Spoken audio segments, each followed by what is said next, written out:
Episode full fire mode తో ఉండబోతుంది. ఎందుకంటే బిగ్ బాస్ హౌస్ లో జరిగినటువంటి 12వ వారం ఆఖరి మెగా చిప్ కంటెండర్ టాస్క్ లో హౌస్ లో చాలా అంటే చాలా గొడవలు జరిగాయి. ముఖ్యంగా పృథ్వీరాజ్ మరియు గౌతమ్ కృష్ణ ఇక విష్ణుప్రియ రోహిణి మధ్య జరిగినటువంటి గొడవల గురించి మాట్లాడుతూ కింగ్ నాగార్జున గారు ఈ సాటర్డే ఎపిసోడ్ లో ఫుల్ ఫైర్ మూడ్ లో యాక్షన్ తీసుకున్నట్టు తెలుస్తుంది.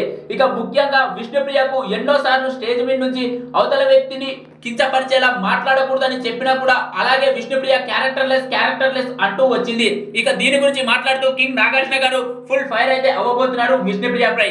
అలాగే ఈ ఫైర్ కంటే ముందు బిగ్ బాస్ స్టేజ్ పైకి ఎంట్రీ ఇవ్వగానే నాగార్జున గారు అందరితో క్లాప్స్ కొట్టించి hats off for you Rohini అంటూ నీ లెగ్ పెయిన్ ఉన్నా కూడా ఎలాగైనా సాధించాలి అని పట్టుదలతో నువ్వు ఆఖరి మెగా చీఫ్ అయితే అయ్యావు అంటూ చెప్పాడు. టేషన్ తేజ పృథ్వీకి వాళ్ళకి సరసన వాళ్ళందరినీ ఓడించి మరి మెగా చీఫ్ అవ్వడం అనేది చాలా గ్రేట్ అంటూ చెప్పారు. అలాగే ఈ వారం బిగ్ బాస్ హౌస్ లో డబుల్ ఎలిమినేషన్ కాకుండా సింగిల్ ఎలిమినేషన్ జరగబోతుందని ఇన్ఫర్మేషన్.